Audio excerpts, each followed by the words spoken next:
Okay, sorry about that, guys. We had some audio issues here, but it should be corrected now.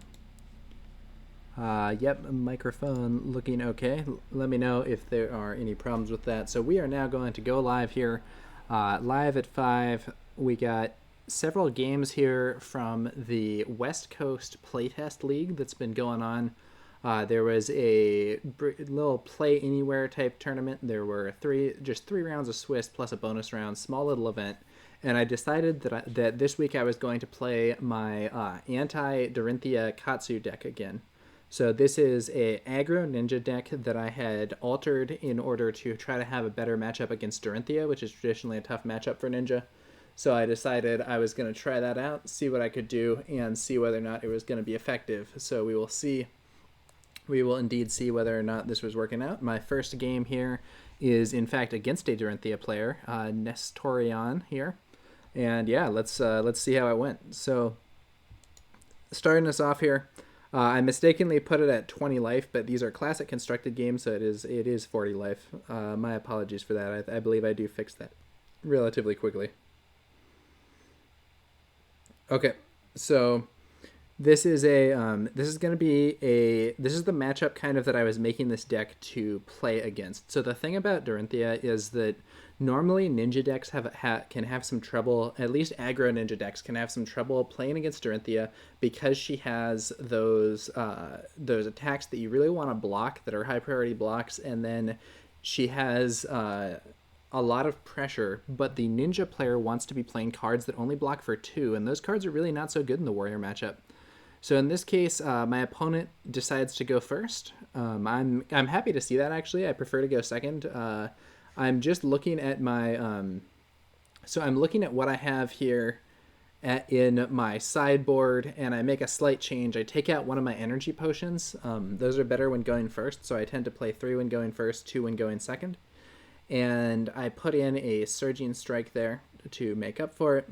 And then I'm going to fix my life total. So this deck is an aggro ninja deck, but against warrior, I can sideboard out a bunch of my aggressive cards, put in more defense reactions, and play more as a mid-range deck, trying to, I'm not going for the full control game plan. I'm not playing, 15 defense reactions or whatever. But I do have some defense there, and I have the opportunity to kind of take the game at a different pace. Whereas when I'm playing against classes that aren't as necessarily aggressive, and where I don't have to block as much, I can shift my deck and be more of a traditional aggressor, playing cards like leg tap and pushing to try to take people down. So in this case, my opponent's a warrior. He's leading off with a hit and run into a Dawnblade swing. So this could have a follow-up.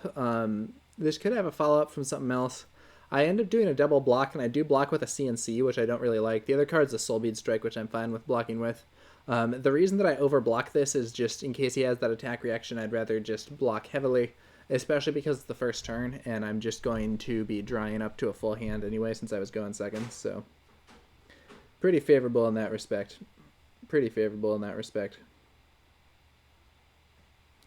Okay, so now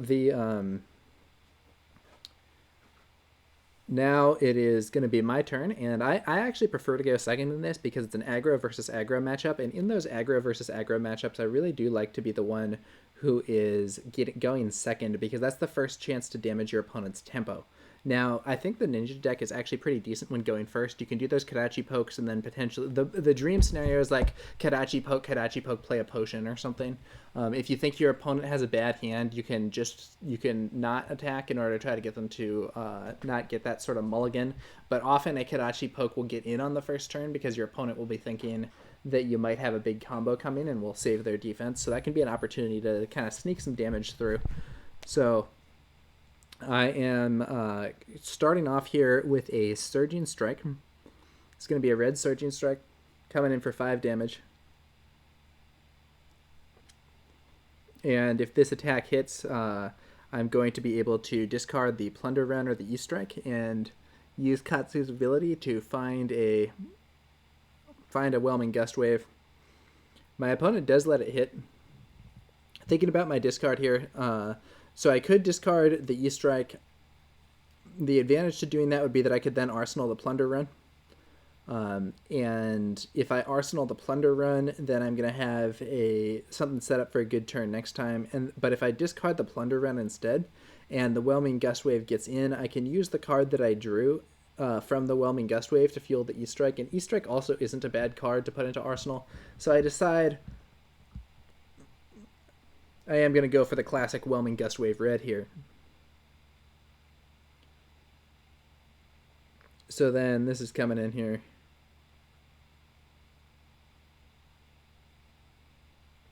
Whelming Gustwave red with combo enabled, coming in for 4. 4 go again, and if it hits, it'll draw a card, which will then allow me to throw out an E-Strike. Could be pretty strong. Let's see what my opponent does. Now, normally we're going to want to block this. Typically, both Magenshi Release and Whelming Gustwave are high priority blocks, in my opinion, simply because the card draw and situation there can be pretty nasty. We'll see how things continue.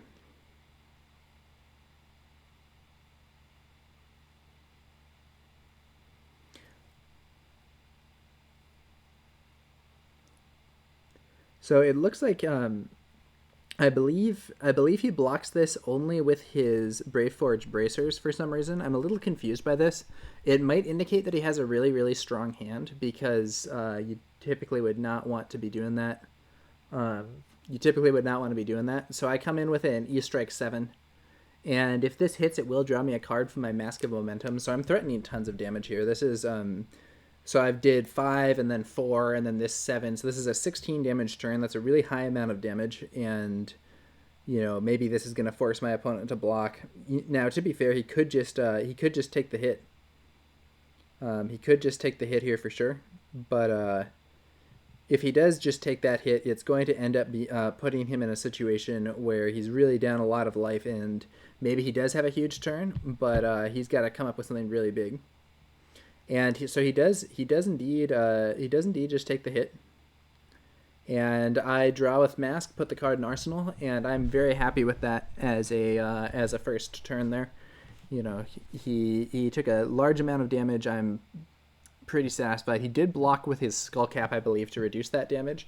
But honestly, these equipment blocks, the way that he's using his equipment blocks, I don't think is very efficient. It would have been a lot stronger to, for instance, use both the Bracers and the Skullcap to block the Whelming Gustwave.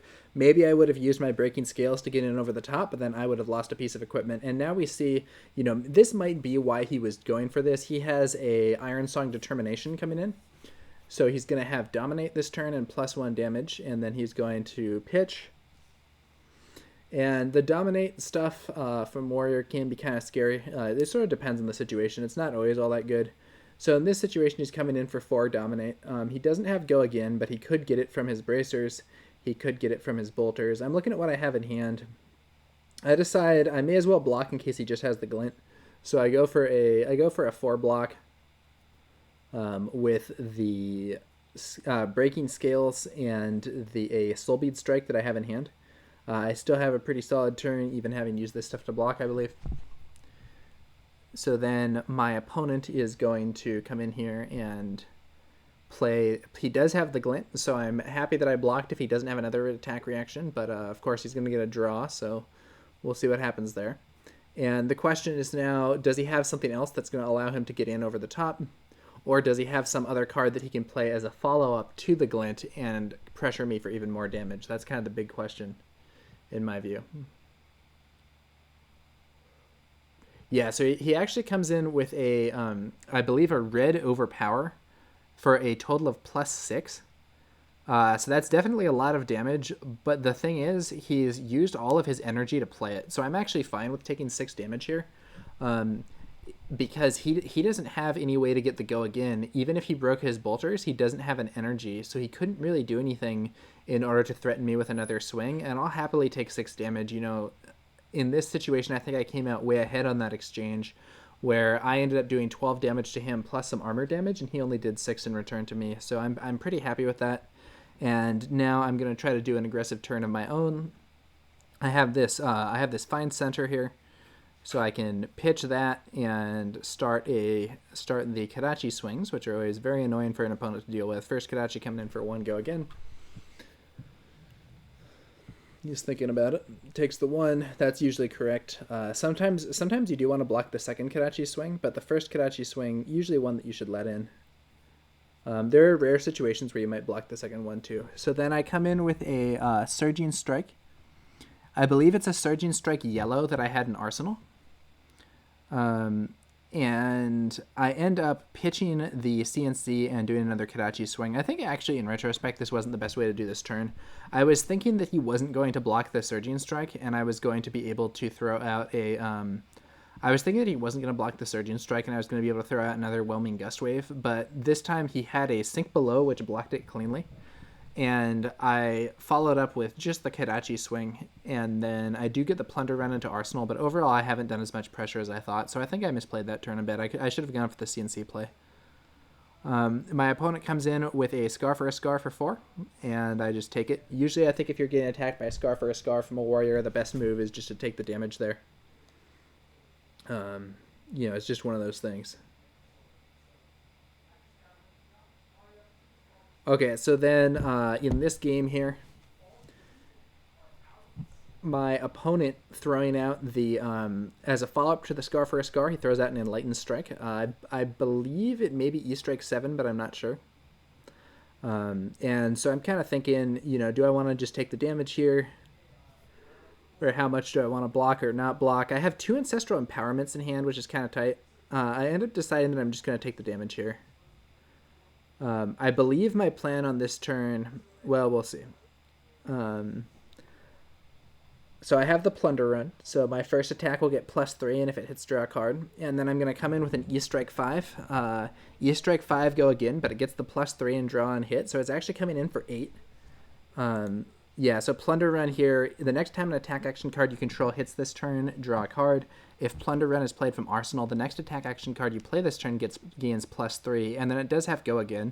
So this attack is coming in at Strength 8 with Go Again, and if it hits, I'll draw a card. And even if it doesn't hit, I'll be able to follow up with a Soulbead Strike, potentially buff it with that Ancestral Empowerment, which will then potentially get me another opportunity to get that card draw. So this is a pretty scary attack, and we'll see if my opponent defends. I'm hoping that he doesn't defend, and I'll immediately get the card draw and be able to plan out the rest of the turn. It would be pretty cool to, for instance, get a blue that would allow me to swing some Kadachi attacks and then do the Soulbead Strike play, potentially getting me another draw with the Mask of Momentum. I could also, if I were willing to pitch the Ancestral Empowerment, I could do that to do a Kadachi swing and then do the Soulbead Strike, but it's a little risky. So Plunder Run and E-Strike 5 go again, combining to E-Strike 8 go again, and if it hits, draw a card. Very strong. Really, Plunder Run I think is an excellent card for the Ninja player. I really like Plunder Run, and one of the reasons that I like it so much is now you typically want to be playing this card with the attack buff, not just the card draw. The card draw is like nice to have. But what you typically want to be doing is putting Plunder Run in Arsenal, playing it for the +3, and if it hits, draw a card, and using that to make an attack much more pressure than it would be normally. I mentioned earlier that against Scar for a Scar, I like to just take the damage. Against E-Strike 5 go again, I also think just taking the damage is often correct. But when it becomes E-Strike 8, and if it hits, it's going to get me that card draw, it's a very different situation. So my opponent actually plays a Steelblade Shunt against this. I believe it's a red copy of Steelblade Shunt, so it blocks 6, and he will take 2. And I will get the card draw from the Plunder Run. I think that it was a mistake to pitch to play this. I would have used the Tunic to do this instead so that I wasn't down a card if I were in my opponent's shoes.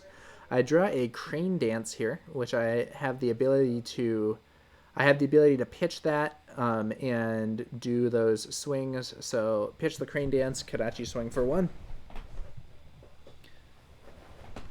And I can't use my Katsu ability this turn because I would have had to trigger it from the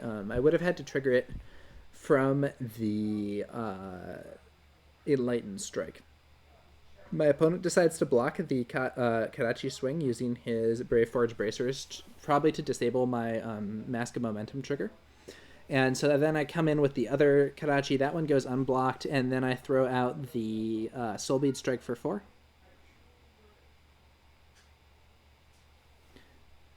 My opponent decides not to block this, And so I say, when you declare no blockers or no blocks, I'm going to throw out an Ancestral Empowerment to give it +1 and draw a card. And I draw a card. I actually get pretty lucky here because the card I draw is a Flying Kick. I'm then able to use my Tunic to get one more resource, and then with that resource plus the one that I had left over, I can throw out a Flying Kick for 7 damage, and it actually has the opportunity to get me a card draw with Mask as well. Because at this point, the Flying Kick would be the third thing to hit, with the second Kadachi, the Soul Bead Strike, and the Flying Kick being 3. So that's a pretty scary situation for my opponent. He has to stop this or I'll draw a card. It's also just a lot of damage, though, and he doesn't have very many cards left in hand. He could, in theory, block with 2 cards in hand plus his bolters there, and that would stop it. But it's probably not worth it for him to do that. He's in a pretty tough spot. It might be worth it. He ends up, I think, deciding to just take some damage here and try to come back with his own turn, which is fair, but that does mean that I'm going to get the card draw. Yeah, so 7 damage lands from the Flying Kick, and I do get a card draw, hitting a, I believe it's a red Whelming Gust Wave that I throw into the arsenal, I believe. And then I am going to end up my turn. Another good turn for me, doing a lot of damage and getting some cards out of his hand, though I would have gotten less progress in terms of the cards out of his hand if he had used his Tunic rather than pitching a card in order to play his Steelblade Shunt. I think that Shunt goes a lot better when you're using your Tunic instead. Shout out to people who have followed since the last broadcast, by the way. We got Melman Zena and Raven the Red, as well as, I believe, Kazalt, though he might have followed during the last one, not sure. Good to see you guys following the channel, much appreciated. Then, so my opponent throws out a Driving Blade into a Steelblade Supremacy into a Dawnblade Swing. But in doing so, he doesn't have any cards left. So it's like, okay, this is a lot of damage, and if it hits, he'll draw a card. But unlike a normal situation against a warrior, I don't have to worry about any attack reactions, and I can just plan out exactly what I'm doing. So I believe it's a total of 8 since it was a red Driving Blade, and I'm just going to play the 2 red Flick-Flacks that I have in hand, block exactly 8, and not worry about it. I was a little lucky to have 2 defense reactions, but in this circumstance, I could have also blocked with one of the cards in hand. If I had only one of them, I could have blocked with 1 card, used the other Flick-Flack, and blocked with my Breeze Rider Boots as well. Now, a lot of people are running Snapdragon Scalers instead of Breeze Rider Boots. I do think Snapdragon Scalers has more like pure aggression, but the Breeze Rider Boots can actually be pretty good in the right circumstance, not only because they have the block, but also because you can wait to use them until later and kind of have them as a potential, confirm the hit type thing. Okay, so I'm throwing out a Kadachi Swing for 1 into a Kadachi Swing for 1. My opponent blocks that second one using his copy of using his Arcanite Skullcap to do the block, and then I throw out a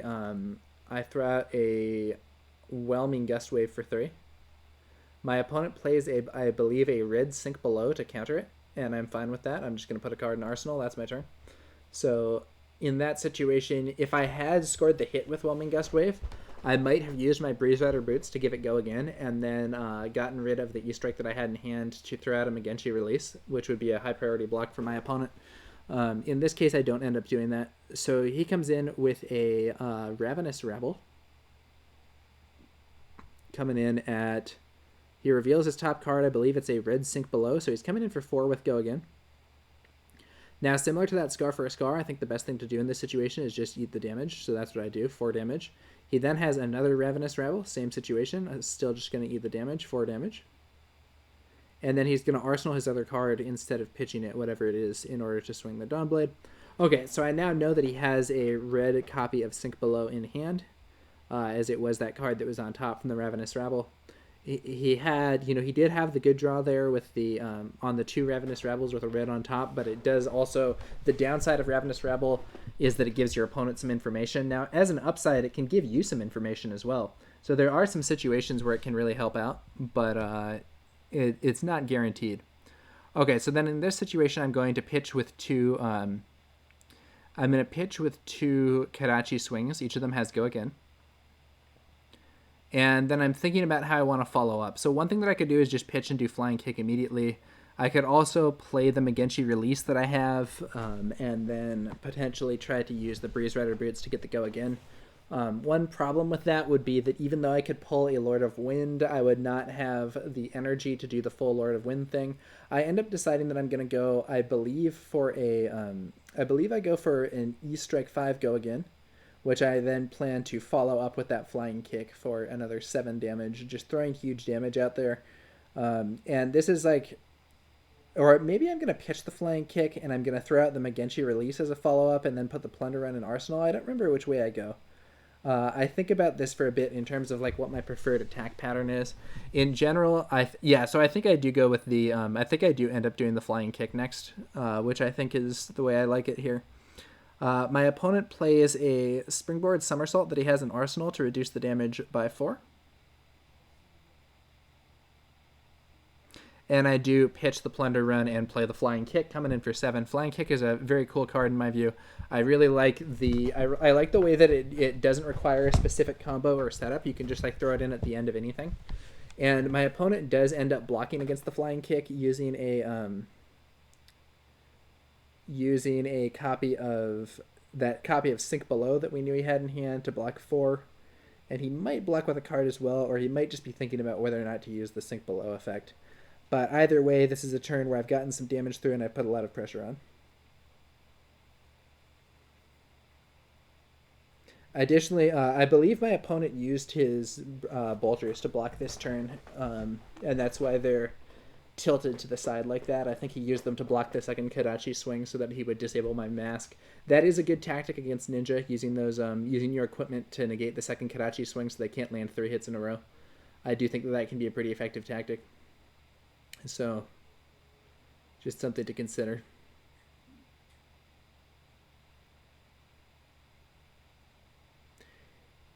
My opponent throws out an E-Strike. Pretty standard move there. I believe it may just be an E-Strike 7. 7 damage is a lot. I'm thinking about my own turn. So I have a lot of blue in my hand. I have a blue Whelming Gust Wave, a blue Lord of Wind, and a blue Soulbead Strike. So not really the aggression that I would most like to see. And I decide to block with one of the cards in hand to take 4. And my plan for next turn is I'm just going to be able to pitch. I think my plan is just pitch the Lord of Wind, Kadachi, play the Soulbead Strike, something like that. Maybe I'm going to do it the other way. And I do have that Springboard Somersault in Arsenal. So yeah, I'm going to pitch the Lord of Wind, Kadachi. Unfortunately, it's a blue Soulbead Strike, so it's only 2. But if he does let all my stuff get in, then I will get a card draw and could potentially follow it up with something good. In this deck, I'm not actually playing any copies. Or no, I do have Crane Dance in here. Yeah, so I could follow it up with Crane Dance by discarding the Springboard Somersault if he lets it in. So he lets this hit him, but he plays a Sigil of Solace, which is going to heal him for 3. So on net, he gains 2, but I still count as having the hit there. Then I come in with the second Kadachi.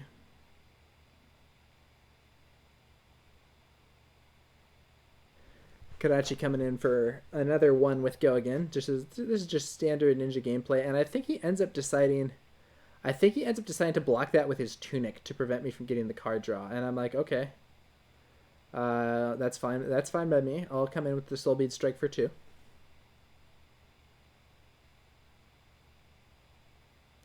I'm just trying to put the pressure on with all these little attacks. His life total's getting low. I'm trying to get stuff out of his hand, keep the attacks coming, and put him in a situation where he can't comfortably get a big attack of his own. And in this case, I don't have the most aggressive hand, but I'm still able to put on at least some pressure. Yeah, and he decides to just take the damage. And I believe I may have already used my red Crane Dance, and I decide that I'm just going to put the Springboard Somersault in Arsenal. That's a situation also where if I was playing one of the 1-cost attacks that hits for 5, I forget which ones those are exactly, but I know one of them is often played in Ira. There's a 1-cost red that hits for 5 and has combo. That would be a good card to potentially pull out with Katsu's ability in that situation, and then play that just for the big damage. And my opponent comes in with a life for 4. I end up deciding that I'm going to block for 4 using the Breeze Rider Boots and the Ancestral Empowerment. If he still had a big hand after that, I think I probably wouldn't have blocked so heavily, but under the circumstances, it seemed okay. So he then is going to play a Warrior's Valor and come in with a Dawnblade Swing. I believe it's going to be a total of 6 with Go Again. So right now he actually doesn't have any energy, and because he doesn't have any energy, I could just let this hit me and not care, because he's not going to be able to swing the Dawnblade for the second time. Now, normally Warrior's Valor with the Go Again on hit is pretty scary, and you want to be stopping that attack. But because he played the Life for a Life using his first energy, and he doesn't have any left, it's a situation where actually I'm not as scared as I might be under other circumstances. So I end up actually deciding I'll just take 6. Not the normal response to Warrior's Valor, but because he didn't have the energy, and because he had blocked with his Tunic, he did not have... His Tunic would have been charged up this turn, assuming that he remembered to use it.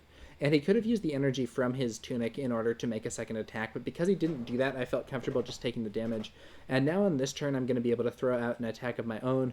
My plan here is to do 2 Kadachi swings into... I have the Springboard Somersault in Arsenal, and my plan is to do 2 Kadachi swings into the Torrent of Tempo. And I do have a Razor Reflex waiting to potentially buff up some of this, so he takes a hit. I send another Kadachi swing in. Now, I could play the Razor Reflex to give this +3 and threaten a kill if he doesn't have a reaction here. But I end up deciding that I'd rather just play the Torrent of Tempo and potentially use the Razor there. In retrospect, I think it might have been better to go for the kill and just be like, all right, if you have it, show me it. But we'll have to see what happens.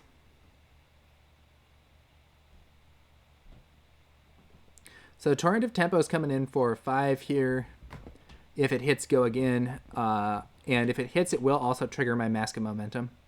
So he blocks for 3, or he blocks for 2 with a Life for a Life. And then he's going to trigger a Steelblade Shunt Blue, I believe, for 4. So he's going to block 6.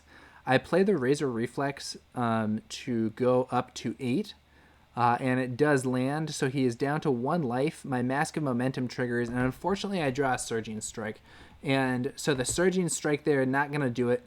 But because he did have that Steelblade Shunt, if I had used the Razor Reflex on the second Kadachi attack, it would have actually been wasted there. He would have been able to play the Steelblade Shunt, and actually it would have been even worse for me because it would have actually done the 1 damage from the Shunt, and I am getting pretty low. Ultimately not that big a deal, though. So he comes in with a Scar for a Scar, and it's probably the only thing he can play this turn.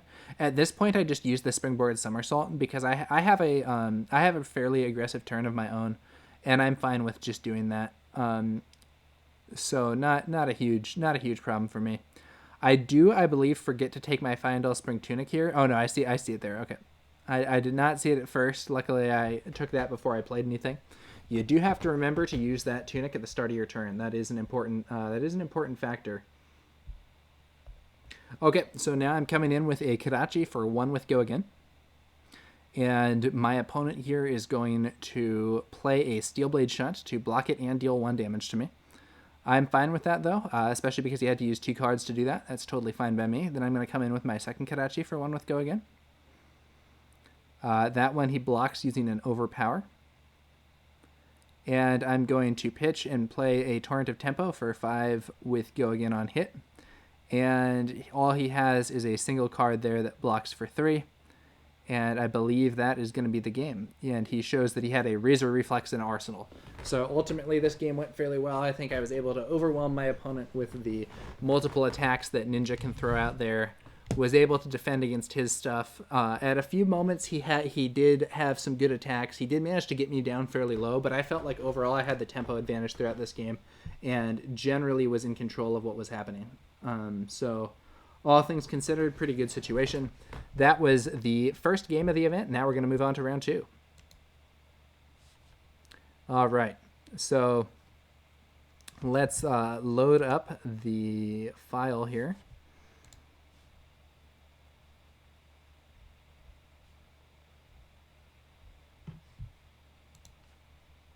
Okay, so that was the first round. Now we are going to show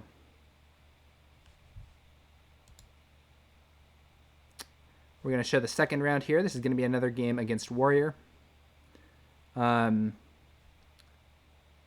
And once again, this is going to be a matchup that I think can sometimes be tough, but it is one that I've essentially been planning for. So we're gonna see how it goes. So I'm taking out 2 of my yellow Surging Strikes, leaving 1 in.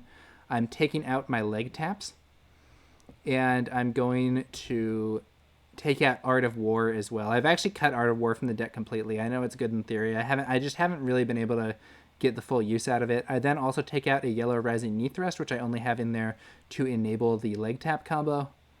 And currently I'm at 61. I believe if I end up going second, I'm going to remove one of my potions as well. So this is another game against a wizard. Wizard of Alf says, or against a warrior. Wizard of Alf says, hi, how you doing, Wizard of Alf? Good to see you in the chat. I roll a mighty 11 here, which means there's a good chance that I'm going to be going second. And I think my opponent might just say, like, you can take it on that roll. I'm not sure. Okay, so I end up taking out 1 energy potion, so I'm only running the 2 energy potions instead of 3. And I am going to be going for the more aggressive. Gameplay here. Let's see what happens. It's kind of interesting that going second is part of being aggressive in this game, but that is how it goes. So another warrior opponent this time. And he's going to lead off similarly to my first opponent. Actually, he leads off with a hit and run. Now, technically, you would not be able to take that counter on Tunic after you've already played a card. But I tend to allow people to do that, especially in this, which is kind of for practice and testing. In a tournament environment, though, you should get used to using your Tunic. In a tournament environment, you should get used to using your Tunic before you do anything else. He actually ends up kind of taking back his earlier plan. He puts the hit and run back into his hand, and he ends up going for a Warrior's Valor into Dawnblade. And this is actually kind of favorable for me. So yes, you wouldn't be allowed to do a take back or whatever in a real event, but this is actually good for me because I know his card is hit and run, so I can just block 6 and I don't have to worry about an attack reaction. I do block 6. And he is just going to put his card in Arsenal. And now I have a Flick Flack in hand that I would like to get into Arsenal at the end of this turn. And use that in order to set up a good defensive posture. Against Warrior, I often don't feel safe unless they don't have cards or I have a defense reaction in Arsenal. Standard Ninja gameplay here, starting out with that Kadachi for 1 with Go Again.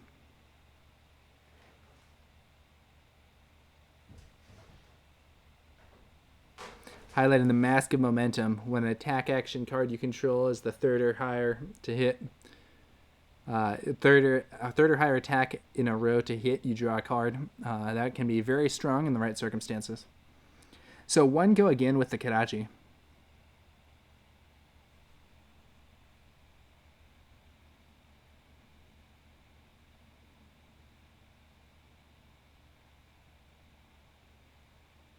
Second Kadachi, also 1 with Go Again.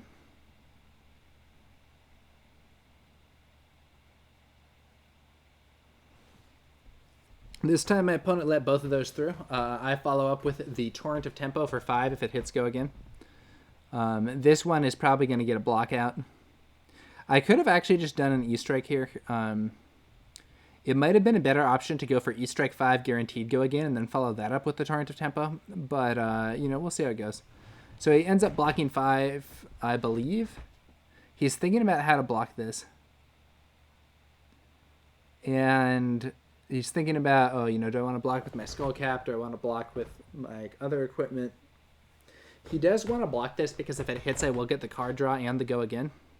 He ends up blocking this, I believe. This is a total of 6. And so I'm like, okay, whatever. Doesn't seem bad. I think he ends up, I think I point out that he's blocking 6 and he decides that he actually only wants to block 5. Now, blocking 6 is a pretty reasonable, blocking 6 is actually a pretty reasonable option here because if you block 6 against a, attack coming in for 5, they aren't going to be able to use Lunging Press or Ancestral Empowerment or Art of War played with the stat in order to sneak in over your block. So Ninja or the Breaking Skills for that matter. Their Torrent of Tempo isn't a combo card, so it doesn't have the synergy there. Ninja has a lot of things that can come in for +1 damage, so often you might want to overblock by 1. He ends up having it natural though, and that's fine.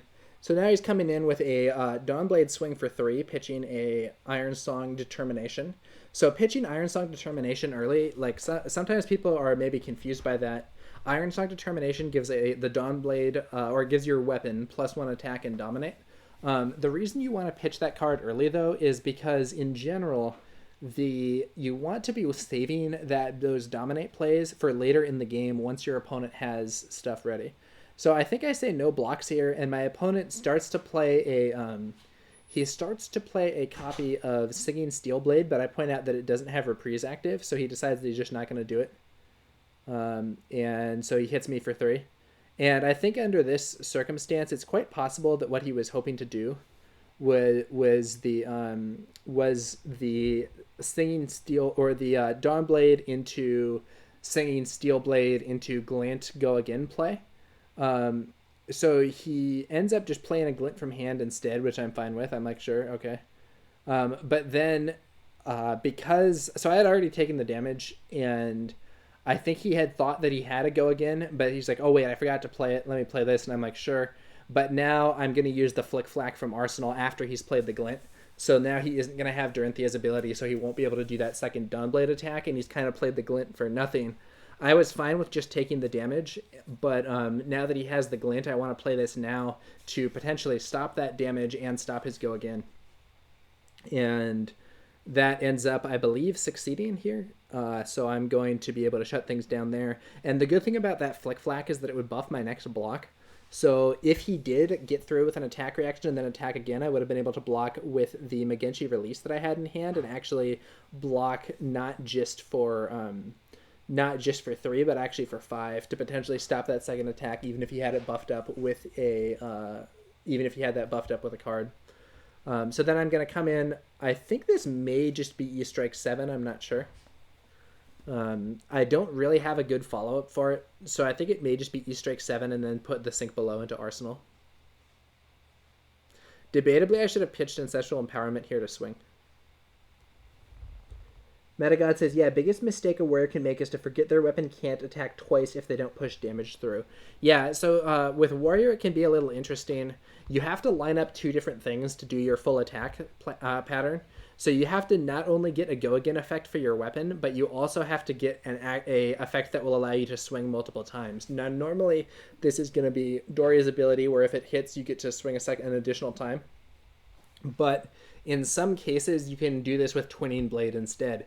However, if you miss either of those components, you can end up doing an attack that just isn't that threatening, and your opponent can just be like, yeah, I'll just take it, whatever, take 3. So in this case, my opponent comes in with a Spoils of War, buffing up his Dawnblade to a total of Strength 5. He has unconditional Go Again, and he will get 2 copper if he hits me. So I'm thinking about how I want to block this. I decided to block just with my Breaking Scales. And I'm going to be able to follow this up with a Sink Below from Arsenal. So I've now blocked 5 without enabling Reprise. And I could use the Sink Below effect. Looking at my hand's actually pretty strong. So I can potentially do Pitch Whelming Gustwave, swing with Kadachi, use Tunic, swing with second Kadachi, Surging Strike. I have some good options in hand right now, so I think I end up deciding not to use my Sink Below. And because I've played all of this from Arsenal, his Reprise stuff isn't active. So if he has an Iron Song response, he can play it, but it won't benefit him because I have I have no defense from hand. And sometimes using stuff from Arsenal and using equipment blocks can be a good way to limit a warrior player's options. Similarly, I think he blocked with the Singing Steelblade that he had accidentally shown me earlier. But if he had used that Singing Steelblade, it would be 1 for +1 stat, which would give him the hit, but it wouldn't exactly be an efficient play. Okay, so then now it is back to me. I've stopped the attack that turn. Luckily, he didn't have a follow-up card. Sometimes when people play a unconditional Go Again, they have some follow-up. Like he could have played Snatch or a Potion or something like that, but he didn't have one there. So I come in with the Kadachi for 1 with Go Again. Second Kadachi, 1 with Go Again. Accidentally drawing my pitch card because I hit had my mouse over the card instead of the die when I hit 1. He doesn't block that second Kadachi, so my Tunic, my mask is now potentially enabled. I use Tunic and I play the Surging Strike, coming in for 5, and I have the option to buff it up to 6 using the Ancestral Empowerment, depending on how he blocks. Additionally, I have a Plunder Run in hand. Even if he stops this cold, I will potentially be able to just put the Plunder Run in Arsenal and prepare for another turn. I might also just play the Ancestral Empowerment to see what I can draw. So he blocks for exactly 5. This is good for me with this Ancestral Empowerment. So I'm going to play the Ancestral Empowerment, go up to 6, and draw a card. So Ancestral Empowerment is target ninja attack action gains +1, draw a card. So there's the Ancestral Empowerment, and I draw a blue Soulbead Strike, I believe. And so 1 damage gets through, which now means that I can trigger Katsu's ability. So I get another draw from the Mask of Momentum that I decide to take first, since this is my 3rd hit in a row. My opponent did not block the 2nd hit. Metagod says Out for Blood's a nice follow-up to this. Is that in reference to the Spoils of War attack pattern? So I end up, my Mask of Momentum draw hits another Ancestral Empowerment, which is very lucky. Yeah, definitely. So that Out for Blood can be good, good buff there. I end up finding a Whelming Gust Wave Red, which has the combo enabled, so it's coming in for 4 go again if it hits draw a card. Very annoying for my opponent, and if he goes for an exact block again, I have another Ancestral Empowerment to buff it up. And so he shows me another Steelblade Supremacy, or a Seen Steelblade, but he's thinking about to block and not block. Yeah, Metagod says it would push damage through, allowing a 2nd attack while giving it an additional +1. So I think in that situation it wouldn't have given the +1 because the reprise wasn't active, but it would have given the gotten the attack through and allowed him to swing again. Yeah. Okay, so then I play the Ancestral Empowerment again. So lucky draw there with this Ancestral Empowerment sneaking in over his 2nd block. He blocked for exactly 4. Oops, sorry about that. Just dropped my phone there. So coming in with a 2nd attack there. This is the 2nd Ancestral Empowerment after a block for 4. Puts me up to 5. Draw a card. And I'm seeing a Razor Reflex in hand here. And then I get another card draw from my Whelming Gust Wave hitting, and I draw a red Crane Dance, which I then play just for the 3 damage. I'm just trying to put a lot of pressure on. So this is just pure damage, and my opponent can block this or not block this. I don't really care about this attack. It doesn't have any special go again or anything. It doesn't have any fancy triggers. And my opponent actually decides that he's going to block this one. He blocks with his Arcanite Skullcap. And actually, I believe with the Bolters as well. So he's going to fully block this Crane Dance. I don't understand why he did that. That attack is not very important. It's just damage. And you really want to save your armor, ideally for blocking those 2nd Kadachi hits or otherwise causing Ninja some problems. So this was a really good turn for me. Not only did I do a fair amount of damage, I knocked a bunch of cards out of hand and knocked some armor off. So pretty good situation. I think I only did like 4 damage. That's not that much damage. So my opponent was successfully defending here, more or less. I did also get some damage through on his equipment, but he used a lot of his resources to do that, and now he's not going to have a very aggressive turn.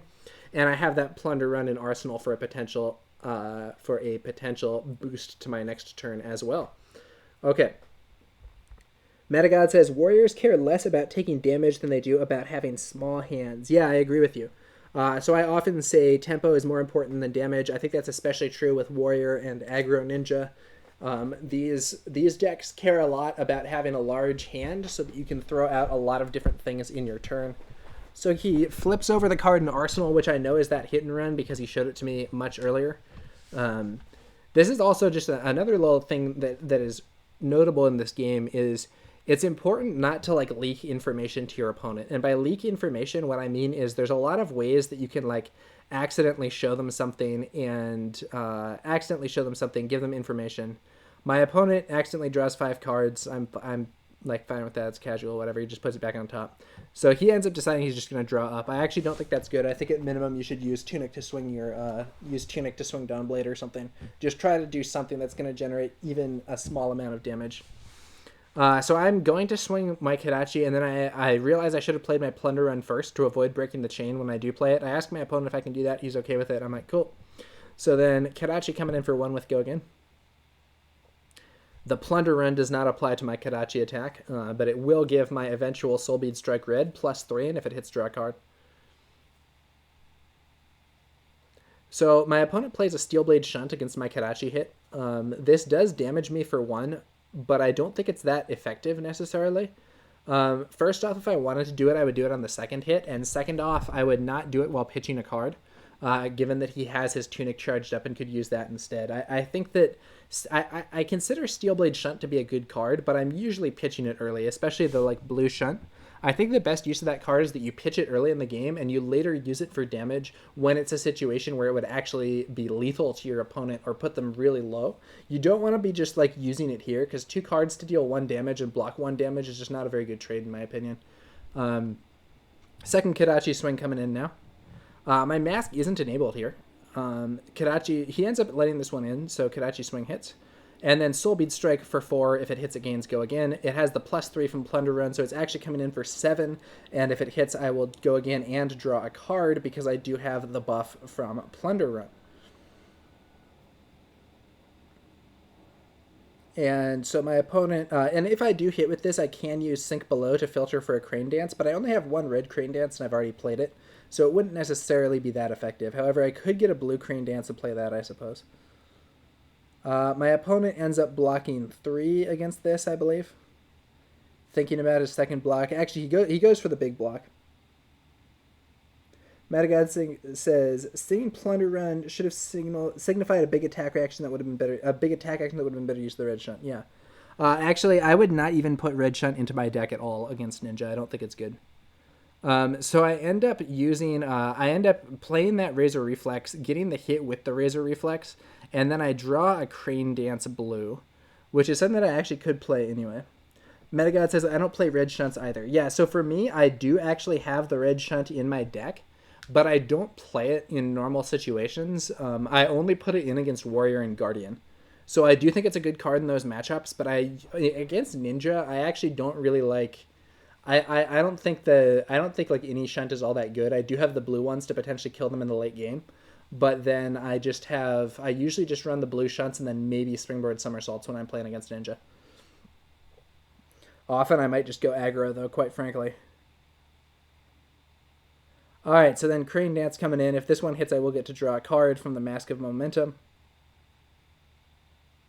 Opponent lets it in. It hits for 2. I get the Mask trigger, and I draw an Energy Potion, which I just immediately play. So that's a pretty good top deck from the Mask of Momentum there, as it is a card that I can immediately use. And now I don't have a defense reaction ready, because I did end up pitching my Sink Below in order to... I did end up pitching my Sink Below in order to get the Razor Reflex played, but my opponent doesn't have much of anything either, because he did use those 2 cards to get through with that shunt. And as a result, he's in another spot where it's just like, okay, I don't have any cards. Now, he could use his Tunic to swing his Dawnblade, and I think he should. I think it's good to... Now, if he does do that, I'm just going to take the hit, probably. But I think it's a good idea to do, just because, in a sense, if you're hanging onto your Tunic and not using it for anything, you're sort of wasting it. And just throwing out some extra swings can be helpful. I end up going for the Lord of Wind. Now, to be fair, he might be saving it for a Steelblade Shunt or for a copy of Flock of the Featherwalkers, which can greatly benefit from the Tunic situation. But in this situation, I think probably I would have wanted to use it. Okay, so then 2 Kadachi swings coming in. He blocks the second Kadachi swing. That's a fairly good tactic in terms of breaking up the potential attack pattern. I throw out a Crane Dance here. Crane Dance blue, my only attacking card. I drew kind of a non-aggressive hand. When he thinks that he's just going to take 1, but when he declares no block, I play a Razor Reflex, going up to 4. And so now if this hits, I will be able to go again from the Razor Reflex effect, and then I'll be able to... Yeah, so this does hit. He accidentally subtracts 4 instead of just 3, and I point that out, so he's going to add 1 back. And then I'm going to actually use Katsu's ability to get rid of the Springboard Somersault that I have in hand and find center and play that, which is now more or less unblockable. It's not actually unblockable, but he can't block it with anything that costs less than 4. So that's going to be very strong here. So Find Center is a really weird card. If Crane Dance was the last card this combat chain, Find Center can't be defended by cards with energy cost less than the number of chain links you control, and it gains if this hits create a Zen State token. So this is my 4th chain link, so it can't be defended by cards that cost less than 4, which means anything in his deck. Overpower costs 3, and it's the most expensive card that warrior decks typically play. And so then if this hits, so this is basically unblockable. And if this hits, it's going to give me a Zen State token, which will shore up my defense for the next 2 turns. Yeah, so it's... oh, yeah, is Cash In 4? Maybe Cash In is 4. If Cash In is 4, he could block it with Cash In because it's less than the number of chain links you control. But I could then play the Breaking Scales to get in anyway.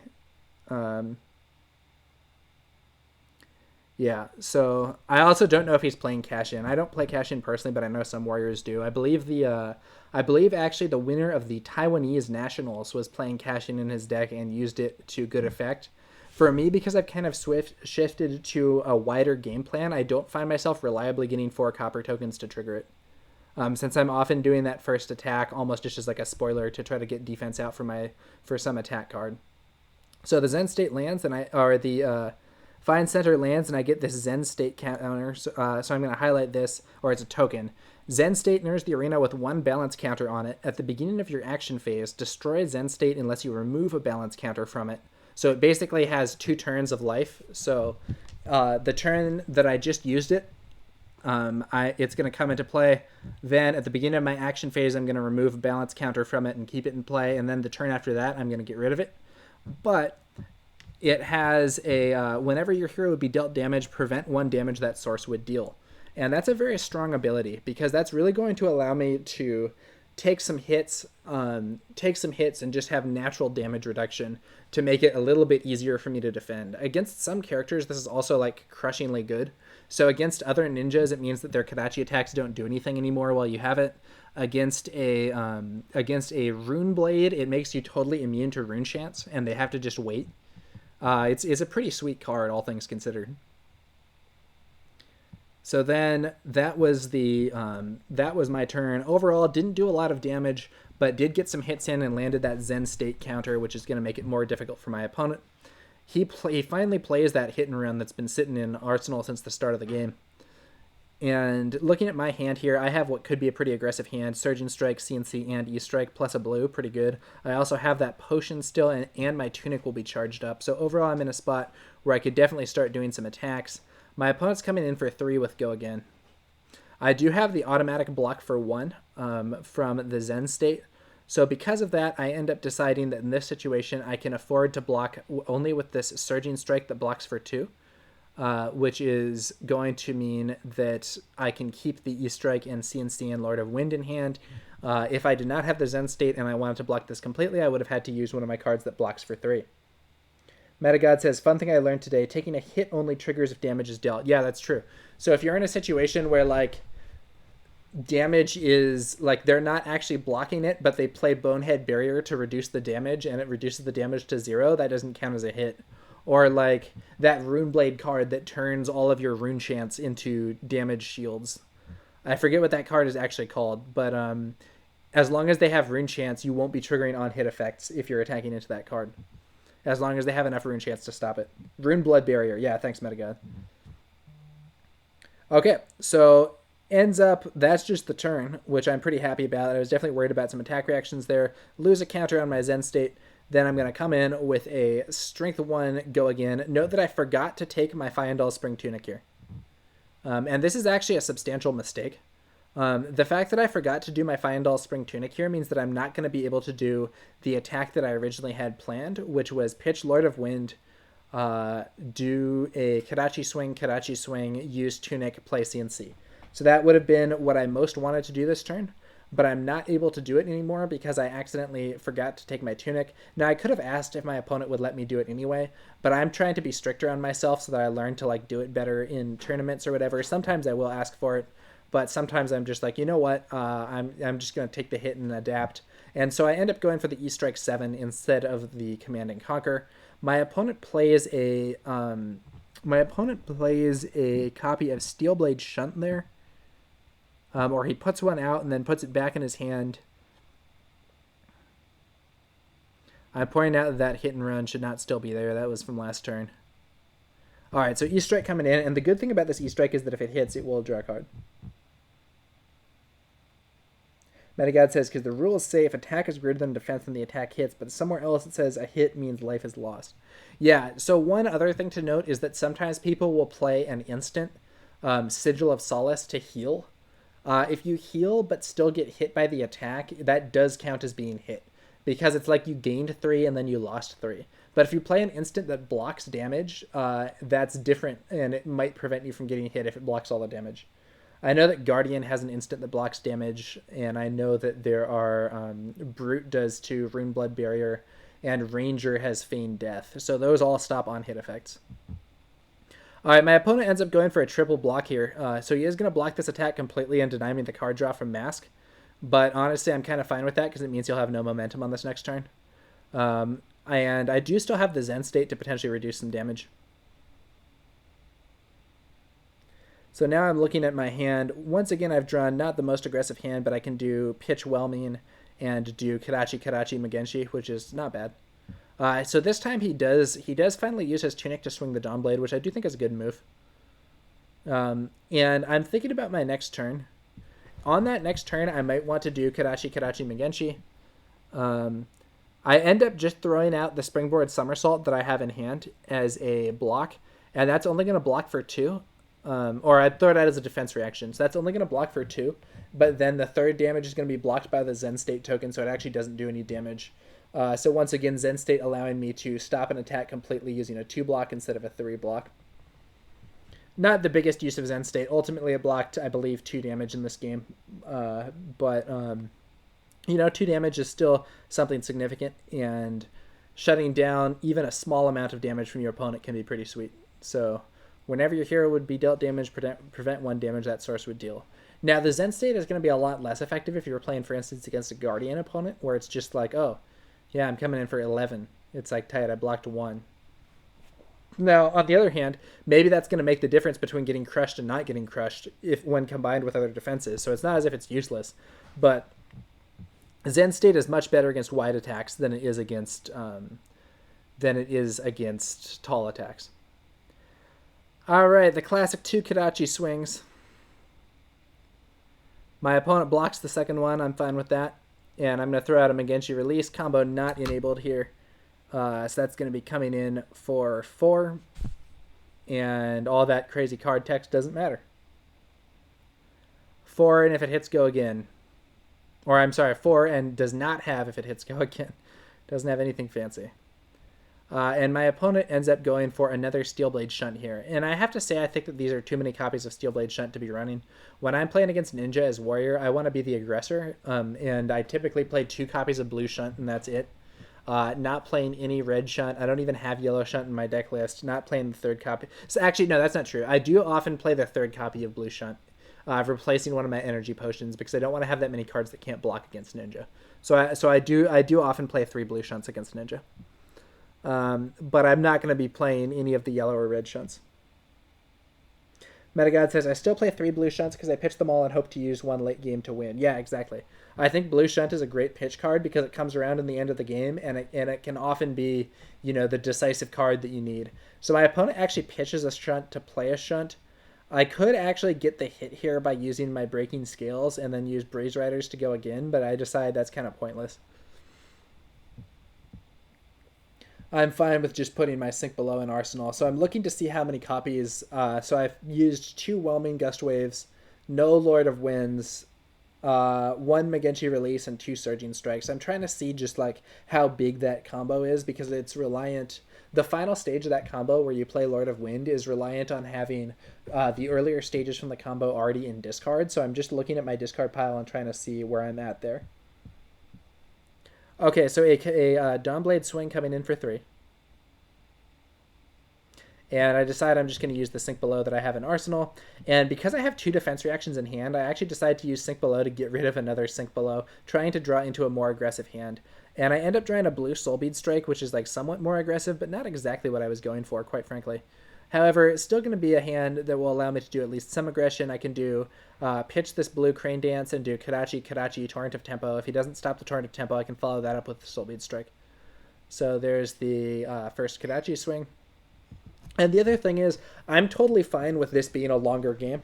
If it ends up being a really long game and we're sort of wearing each other down, that's to my advantage as the ninja player. Interestingly, in this situation, my opponent has actually, I believe, yet to hit me with any attack. He's been defending really heavily, but mostly what he's doing with all those defenses is making it so that he only takes a small amount of damage on his turn, but still some damage is getting through. And he's defending so much that his own attacks have not been very strong, and I've been able to stop them relatively easily. And in some cases, he hasn't even been able to attack. So this is kind of indicative of what can go wrong with playing too defensively. Okay, he throws out a Rid Shunt to stop my Torrent of Tempo. So again, that's decent, but between stopping the Kadachi swing and this Torrent of Tempo, he's used 3 out of his 4 cards that he had there. I'm going to put a defense reaction in Arsenal, so now I'm kind of ready for whatever he has coming towards me on this next turn, and I'm potentially going to be able to do an aggressive turn of my own. I do see a Plunder run, which means that I want to use that defense reaction in Arsenal if possible, even if it wouldn't normally be a good situation. Metagod says, take the 6 or 7 damage this turn and get the momentum back. Yeah, I think that, so that's the thing. I think that it would be important for him, it's important for him to try to retake momentum. Tempo is usually more important than damage. So he's thinking about throwing out a Dawnblade swing here. But with this much life damage difference, it's difficult. Yeah, I agree. So the problem also is at this point, because I have such a life advantage, even if he does throw out a big attack and retake tempo, I can just get hit and be like, fine, here comes my next attack. In this case, he doesn't even attack me at all, which is actually kind of awkward for me because I would prefer that he did attack me so that I could put that Plunder run in Arsenal after using the defense reaction that I have there. However, I'm like, okay, I guess I'm going to be going for a Soulbead Strike turn. So I throw out a Kadachi, he blocks it. And I throw out a second Kadachi and he blocks that one too. I really think he's blocking too much in this game in general. These are not attacks that are high priority blocks. Metagod says he needs both a big attack and to threaten counters on the Dawnblade, otherwise you're safe to take the damage. Yeah, exactly. So Warrior really wants to have a big hand and a big turn. Like, you might want to have something where it's like, okay, I can pitch blue, play Warrior's Valor red or Spoils of War and swing and still have a card or 2 left to threaten my opponent with reactions, make them fear the various tricks that Warrior can play.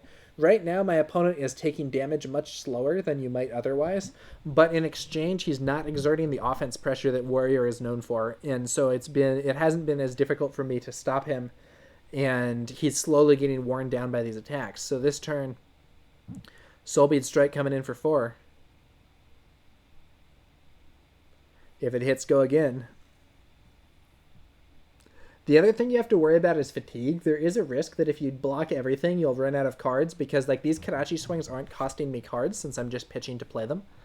And the stuff that he's doing is costing him cards. So he actually double blocks this. He goes on full defense this turn. And while he does stop my attack completely, I'm fine with it because he just lost 4 cards and I lost 1 card.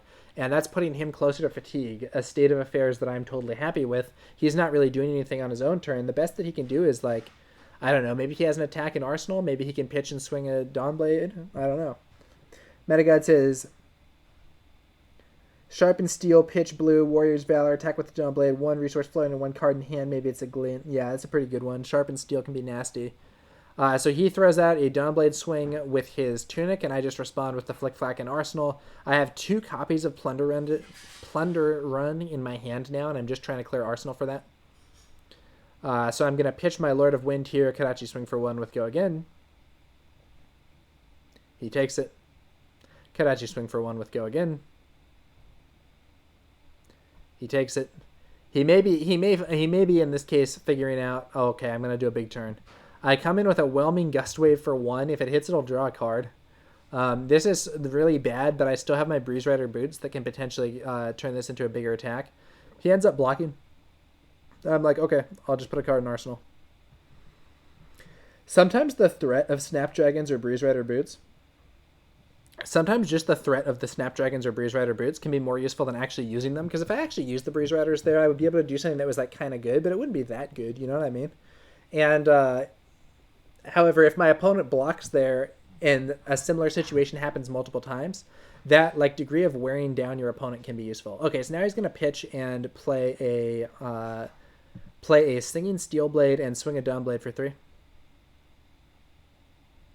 Or I'm sorry, for 5, and if it hits, draw a card. So this is actually somewhat threatening. I have a Plunder Run and Arsenal, which I probably want to use to attack on my own turn.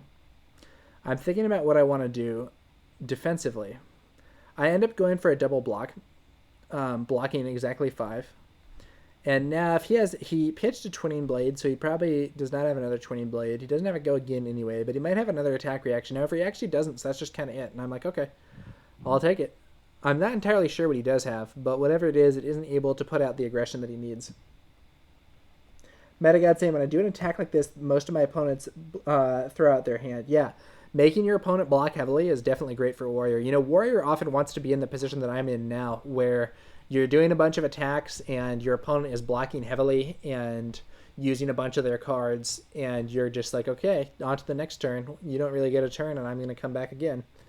But the cool thing about the ninja is that I'm kind of slowly whittling my opponent down. So I use that potion that I played earlier to get 2 energy, and then I play the Torrent of Tempo. It's buffed by Plunder Run, so it's at strength 8, and if it hits it, we'll draw a card.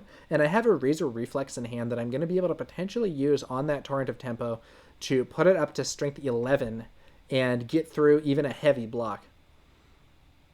And then this will hopefully give me that card draw, which I'll be able to use for some more aggro. Opponent blocking 3, 6, 9. Once again, blocking heavily, blocking for a total of 9. I throw out the Razor Reflex, go up to 11. So that's going to hit him for 2. The hit lands, so then I'm going to get the draw from the Plunder Run. Drawing a Flick Flack. So I could get rid of this to pull a combo card. But I actually just decided I'm going to Arsenal and pass. I'm fine with that.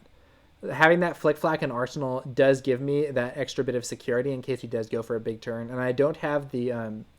I forget what the follow-up is actually called to Torrent of Tempo. It might be Rushing River. I don't actually have that in my deck, so I can't do the, like, strongest, combo go again cool response in this build. My opponent once again just draws up, and so this defensive pattern is just not really working for him though. And this game right now is 39-9. That's a very strong position for me. And so the Kadachi comes in for 1 with go again. He lets that one hit, so that's down to 8. Just all these attacks are whittling down my opponent, and he hasn't really been threatening me at any point. And it's tough though, because when you're playing, sometimes you get kind of fixated on like, how can I stop what my opponent's doing? And unfortunately, in a lot of situations, it can be more important to like get your own game plan going rather than attempting to mess with your opponent's game plan. So this time, Kadachi, second one gets blocked, Whelming Gust Wave for 1, blocked by a Dauntless. I'm like, okay. Metagod says, I keep seeing him block with good cards that he needs. Yeah, so like I think he's blocked with all 3 of his Razor Reflexes and used them just to block Kadachi attacks. And I'm like, okay, fine. However, this turn, my aggression stumbled a little. I didn't have a great follow-up there. It was just another basic card. So this is a situation where he's at least going to get 3 cards there, and I believe his Tunic is charged up, so this might be his time to try and make some type of attack. Let's see what he does. He ends up throwing out a Command and Conquer. So Command and Conquer is a strong card. And I do have a Flick Flack and Arsenal. Under the circumstances, though, because I'm so ahead, I'm actually fine with just getting hit by Command and Conquer. And I think I end up just taking 6 and losing the Flick Flack, because then I'm going to be able to throw out a really aggressive turn. Yep, take 6, lose the Flick Flack. And, Flick Flack is a really good card sometimes. If he were doing like a bunch of Dawnblade aggression that I needed to stop, I would really want to keep that. But I have the life reserves to just take the hit and keep going. So Kadachi for 1, pitching the energy potion there. 1 with go again. These Kadachi swings, so that's the other thing about Ninja. It's very inefficient to use a card to block a Kadachi swing. It's very, very inefficient. And so now I'm going to come up with a Surging Strike here. coming in for 5, and if it with go again, and if it hits, I can potentially discard that Ancestral Empowerment and pull a card of my choice. Probably a Whelming Gust Wave to extend my combo. Opponent thinking about blocking here. Blocks with a Scar for a Scar and a Dauntless. That's a total block of 5. I throw out the Ancestral Empowerment for the +1 and draw a card. He doesn't seem to have a defense reaction. I draw another Flying Kick, which is not what I wanted to see. But it will allow me to pitch a Flying Kick and use my Tunic to play the other Flying Kick. Flying Kick coming in for 7 damage here. I really like this Flying Kick card. Just a very, very basic card here. I think it has really cool looking art. I like the art on this card a lot. Just like a cool action sequence. I like the little cherry blossoms floating across the scene there. And if Flying Kick is played as Chainlink 3 or higher, it gains +2. So this is Chainlink 3. So coming in for 7 damage off that Flying Kick. Pretty nasty. 7 damage coming in. My opponent just eats it. So then I'm going to get my Mask of Momentum trigger, drawing an E-Strike. Great card to draw and put into Arsenal. Putting me into a pretty good spot. And once again, my opponent doesn't have enough stuff to really do a full turn. I'm going to be able to throw out probably a lot of damage and hopefully close out the game soon. I'm thinking now, I have Magenshi, I have Command and Conquer, I have E-Strike. I really have a lot of options for my attack. He throws out a energy potion as his pitch to swing with the Dawnblade. This makes sense. So this is probably why he didn't block. So it's kind of surprising that he took all that damage from the Flying Kick, given how defensive he was playing. But Energy Potion can't block, which makes it kind of a risky card to play against an aggro opponent like Warrior or Ninja. That Energy Potion can be kind of a liability to have in hand, though at the same time it can be really useful if you do get it out. Dawnblade coming in for 3. I say whatever, hit me. I don't care about this Dawnblade swing.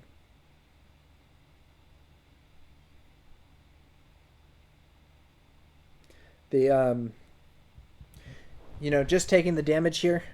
Yes, I could block it easily, but I prefer to just be the aggressor and keep the attacks up. I'm fine with taking 3 since I have such a life advantage at this point.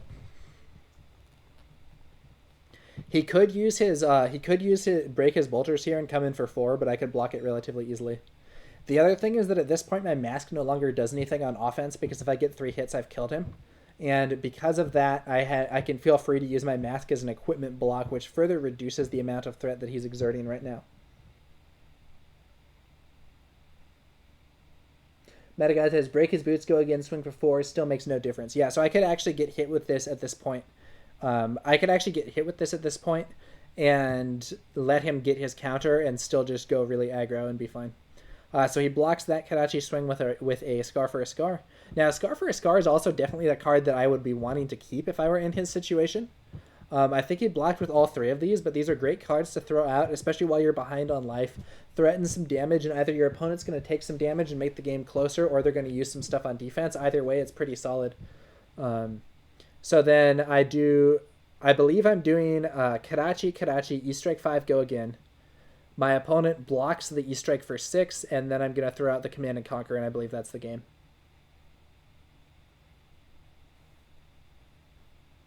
Yeah, Command and Conquer for 6, and he doesn't have a hand anymore, and I believe that's that. So this game, this was a tough game for my opponent. I really had control of it all game long. I think what this one goes to show is one of the downsides of getting too focused on the defense, which I think is a common mistake. My opponent was actually doing a pretty good job of, I never landed a full combo. Actually, I did get the Zen State thing, but I wasn't able to land the Lord of Wind combo. I wasn't doing the biggest, most aggressive turns possible. But the thing was, I was wearing him down a little bit turn after turn, and eventually that just compounded into a big advantage. Like Metagod said in the chat, in this type of situation, one of the things, sometimes you just need to be like, okay, I'm going to get hit this turn, and I'm going to come back with a big turn of my own and try to retake the tempo. Because when 2 aggro decks are clashing, tempo is often going to be more important than damage. And yeah, so now we're just talking about other stuff after the game. That's going to do it for that one, and we're going to move on to the third game. This third game is maybe going to be the most interesting of these. And I actually have a special challenge There was one big mistake that I made in my game. I didn't notice it, and my opponent didn't notice it. Neither of us noticed the mistake. And I want to see if anyone here in the chat can figure out what it is. So if you think you've noticed the big mistake that I make this game, I'm not going to tell you when it is, but if you notice the big mistake, let me know, and I'll give you a shout out I will give you a shout out if you can correctly predict if you can correctly identify the big mistake that neither me nor my opponent noticed in this upcoming game. Okay, so in this game, this one is going to be a little different. This one is no longer against a warrior. So warrior is kind of what I was kind of going meta against the warrior. That was sort of my thinking in this. But in this game, I'm not playing against a warrior. I'm actually playing against a Runeblade player. And we will see how it goes. Okay, so this is Ruby. He's an experienced player. He was actually the winner of the first season of the ladder. He and I clashed in the finals, and he defeated my warrior with his guardian. But this time, neither of us are going to be on our main classes here. Instead, it's going to be my ninja versus his Runeblade, and we're going to see how it goes. Okay, so against Runeblade, I'm a little worried that he might be doing a one-turn kill game plan. If he is doing that, it's going to be kind of different, and I'm just trying to put on a lot of pressure. Maybe put a defense reaction in Arsenal to potentially block the Arknight Ascendancy. So I'm going in with the Karachi initially. I'm going to go Karachi. This often gets a little bit of damage in on the first turn because the opponent may worry about you doing a big combo to follow up. In this case, it's going to be Karachi, and I follow up merely with an energy potion to get set up for the future, because I know that if I do one of my attacks, he can afford to do a big block against it. It's conceivable that I should actually have pitched there, played the Surging Strike, and then followed that up with the energy potion. But I decided to get a card in Arsenal instead. He is using his Grasp of the Arknight there to make a... he uses his Grasp of the Arknight to make a Runechant token. Then he is going to play that card that lets you search for a thing. Discard an attack action card. I believe he's going to find a Read the Runes Red, and then play a Read the Runes Red, which will give him another 3 runes, and then he'll get a further 1 from Viserai's ability to gain 5 runes on the first turn. Pretty quick start. Metagod says, found your mistake, no arcane barrier gear.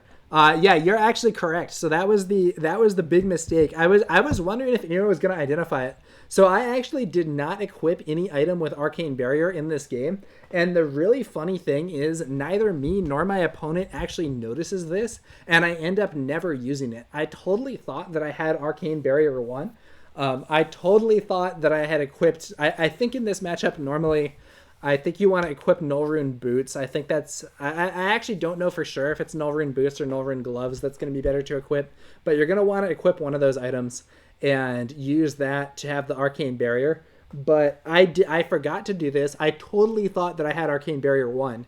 And my opponent assumed that I did too.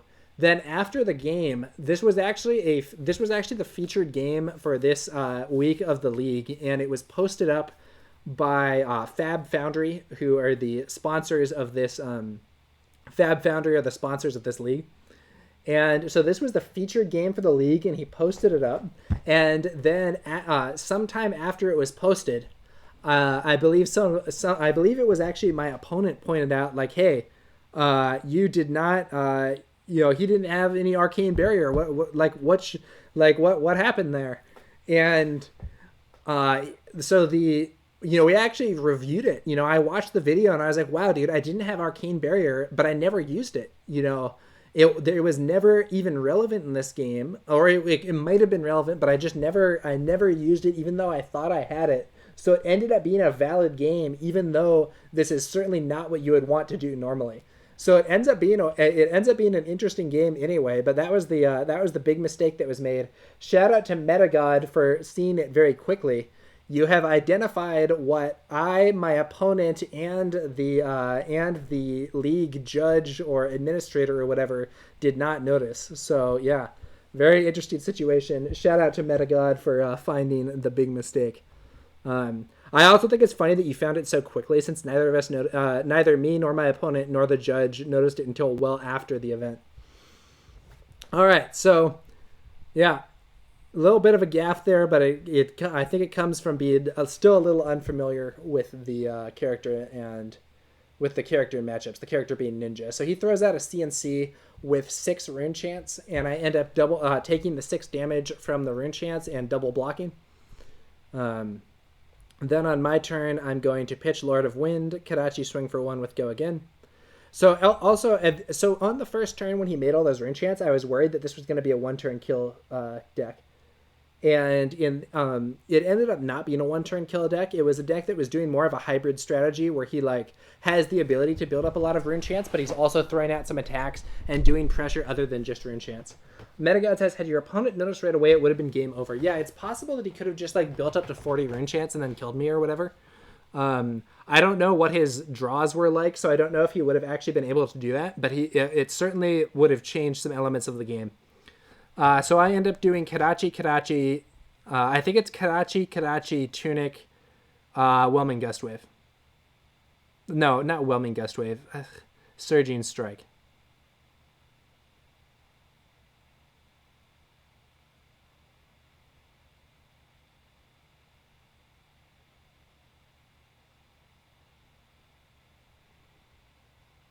Okay, and so this is Strength 5, it hits Go Again.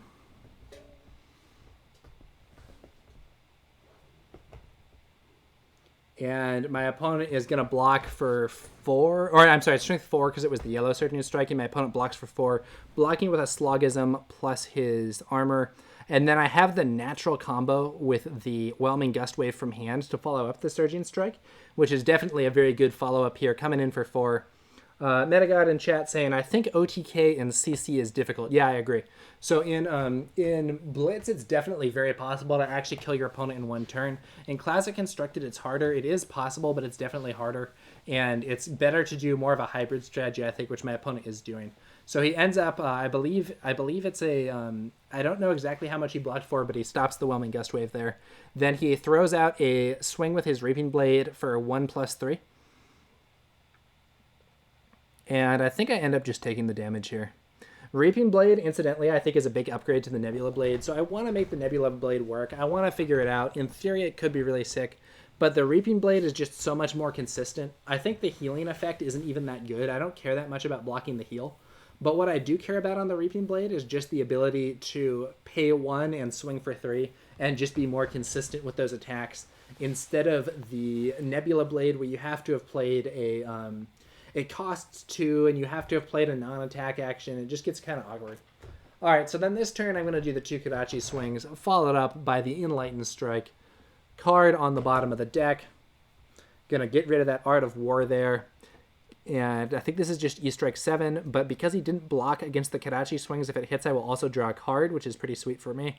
Although I do have a Plunder run, which is almost certainly what I want to put it in Arsenal. It's conceivable that if I drew a Springboard Somersault, I would want to put that there instead. So let's see what ends up happening in this game.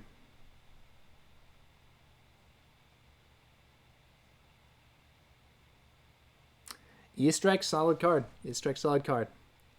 It looks like my opponent ends up blocking that. I think that's for 5. I don't have all the like Runeblade block values memorized, but I know that Plunder Run is 2. So I draw something that I do not care very much about having in Arsenal. That's a situation where the mask draw doesn't matter. So I've been talking to some people. I was talking to some people earlier about how card draws don't matter as much in this game relative to like Magic or whatever. And this is a good example why. Like getting a card draw in Magic is really, really strong. But in that situation, getting a card draw is just it's not going to do that much for me. You know, I get a card, but it ends up not being superior to what I was already going to put in Arsenal. So it's just like a different card to have in my hand. My opponent plays a Read the Runes yellow, making 2 rune chants. I'm like, okay, sounds good to me. Now I'm going to throw out what I hope to be another big turn. So I do have that Plunder Run in Arsenal. And I could do that. I'm actually not sure that I want to use it here. I may just go for a Flying Kick game plan. I'm thinking a little bit about about how I most want to run this turn. Could be good.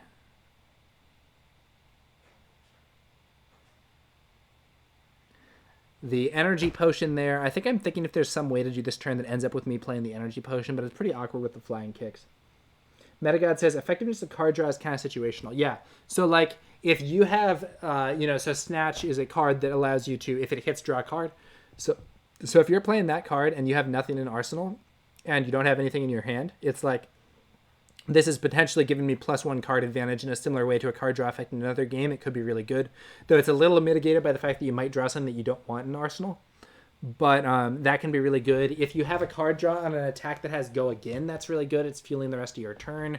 But if you have a card that's like, I don't know, like if you imagine a card that was an item that says like at the end of your turn before like, if there's a card that said at the end of your turn, draw a card, assuming that it had the timing so that your other card draw came after it, it would be really bad.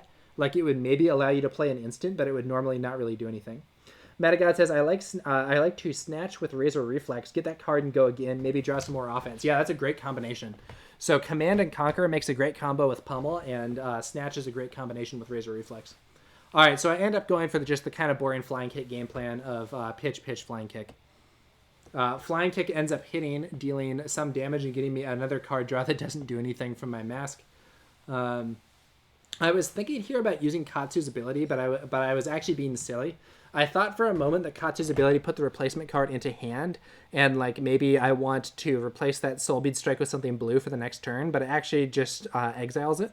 Or I'm sorry, it's not called exiled in this game, banishes it, and as a result, it's not as good. So I end up not doing it. My opponent plays I believe it's is it a Mavrian Skies? Mordred Tide. Until end of turn, if you would create a Rune Chant token, instead create that many +1. He then throws out the Fearsome Arknight Ascendancy, coming in for 5 with Dominate. And if it hits, he will gain Rune Chant tokens equal to the number that he created, and it will actually be equal to the number he created +1, thanks to that Mordred Tide. He also has 3 Rune Chants coming in. So I'm probably going to take 3, but this is actually a pretty good spot for me. So I take 3, and then I'm going to block 3, 4, 5. So I'm blocking the full attack because of my equipment. Even though it's coming in for 5 Dominate, I'm able to defend against it. He does get 2 Rune Chants afterwards for having played from Viserai's ability, but he doesn't land a huge number of Rune Chants. I'm able to block relatively stably, though I've now used up my equipment that I actually want to block with. In this situation, I'm thinking, okay, I got the Plunder Run and Arsenal, and I have this copy of Soulbead Strike and a Razor Reflex. That's really going to be an opportunity for me to threaten a lot of damage here. Let's see what, and so I'm thinking, yeah, this is a turn. This could be a really aggressive turn. Let's see what I can do. Plunder Run from Arsenal. I'm going to. So one thing I could do here is I could pitch the Plunder Run that I have in hand to do a Kadachi swing first, but I think I end up deciding that it's better just to directly go in with the Soulbead Strike instead. So this is going to be a pretty powerful attack. It's going to be a Soulbead Strike coming in for 7. Yeah, Soulbead Strike for 7. If it hits, I will draw a card and go again. So like Metagod was saying earlier, that card draw. Or like I was saying earlier, and Metagod was discussing, that card draw that potentially draws some more offense can be really good. The problem here is that if he stops this attack completely, I'm going to be kind of, that's just going to be the turn. So coming in for 7, this is definitely a situation where he is probably going to want to block this to deny both a card draw and a go again. It would be better if this were a card with unconditional go again, but sadly I only have the Soulbead Strike, which has a conditional go again. However, I do have the Razor Reflex in hand, so even if he blocks this for 7, I'm hoping that I can confirm the hit, maybe with my Fyendal Spring Tunic, which is now charged up, and I still have that Energy Potion as well, so I can potentially throw out something pretty cool here. Let's see what ends up happening, though. He's thinking about his defense. And I do really like, so the thing with Soulbead Strike is 0 cost, strength 4, blocks for 3, if it hits go again. Some people don't like that card relative to the unconditional go again, but the thing that I really like about Soulbead Strike is that it blocks for 3. The fact that it blocks for 3 can be really useful for a ninja, and it's actually a core part of this deck being adapted to kind of try to take on warriors. I'm running more of the cards that block for 3 and fewer of the ones that just block for 2. So he ends up going for double block and then a reduced to Rune Chant to block for 7. And I play the Razor Reflex, and then he has another reduced to Rune Chant. So I don't get through, and he gains 2 Rune Chants. But the benefit is that he has used 4 cards. One of them was in Arsenal, but he only has 1 card this turn. He ends up putting it in Arsenal. I Arsenal the Plunder Run that I had from earlier, And so that was a situation where I'm like honestly fine with this. I go for the plunder run. I'm gonna do a huge command and conquer here. So I plunder run. I pitch the blue Soulbead Strike, 2 Kadachi swings, pitch blue, command and conquer for 9, buffed by the plunder run, and if it hits, I'll draw 2 cards, 1 from the Mask of Momentum and 1 from the plunder run. So huge attack here, and it will also destroy my opponent's card in Arsenal if it hits. I'm really threatening a lot of damage. He could block a total of 4 with his equipment, and depending on what he has in hand, he may or may not be able to block the rest of that CNC. I actually, looking at the footage from the observer's perspective after the game, I believe he was in a very unfortunate spot because he had 2 copies of Reduced to Runechant in hand. So he's actually just not able to block all 9 of the damage and ends up having to get hit hard. He does block for 3, but he takes 6 and loses a Arknight Ascendancy, which he had in Arsenal, which I am extremely happy about because that's one of the key cards to this archetype. And then I'm going to draw 2, but again, those card draws don't really avail me much because I already have a Springboard Somersault in hand, which I want to put in Arsenal to get set up so that I can have a good position in case he has a... I want to get set up to have a good position in case he has another one of his big attacks. So he ends up throwing out another Read the Runes, going up even more on Rune Chants, and then Arsenal is one of those cards. Those are both reduced to Rune Chants. Okay, so then on my turn, I'm going to be able to throw out another big attack, and this time I actually have a huge hand here. So pitch Kadachi for 1. Kadachi for 1.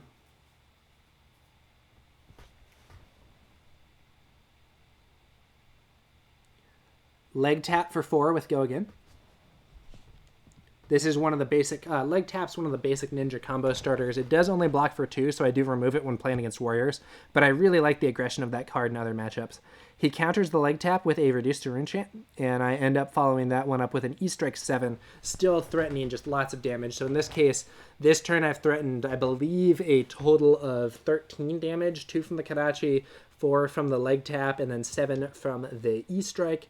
So I'm just, this is just a lot of damage to deal with, and I am once again kind of whittling an opponent down. But the difference is in this situation, because some of the stuff that he's doing on the defense is generating rune chants, and he's also had turns where he's played Read the Runes or whatever. This isn't a situation where I am just getting my hits in and my opponent isn't doing anything. So I'm looking at how many Reduced to Rune Chants he's played, and he's already played 4, plus the one that's on the table, so that's 5. I know that this deck may not be playing the blue ones, which are weaker, so I think probably he only has 1 Reduced to Rune Chant left.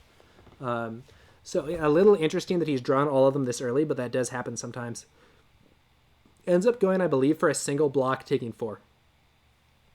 So I'm pretty happy with this. I've managed to chip a fair amount of damage through. He plays a Slogism.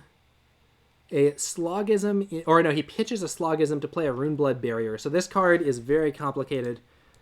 Let me back it up a moment so I can freeze frame this. Yeah, there we go. So Runeblood Barrier, create 4 Rune Chant tokens. If your hero would be dealt damage, instead destroy that many Rune Chants you control and prevent 1 damage that source would deal for each Rune Chant destroyed this way. At the beginning of your action phase, destroy Runeblood Barrier. So this is an interesting card. Prairie Pirates 1 says hype. I'll have to check the VOD after work. Good to see you. Good to see you, Prairie Pirates. Yeah, this is 3 games with me playing Ninja. Normally I'm on Warrior, but this time I was doing some Ninja games with my anti-Warrior Ninja deck. Though this time I'm playing against a Runeblade.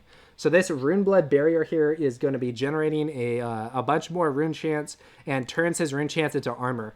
And I actually have a really derpy, non-aggressive turn here, so this is a little unfortunate for me. I'm like, okay, yeah, I have an Art of War with no attacks. I have an Ancestral Empowerment with no attacks. I have a Springboard Somersault. So I've actually cut Art of War for being unreliable.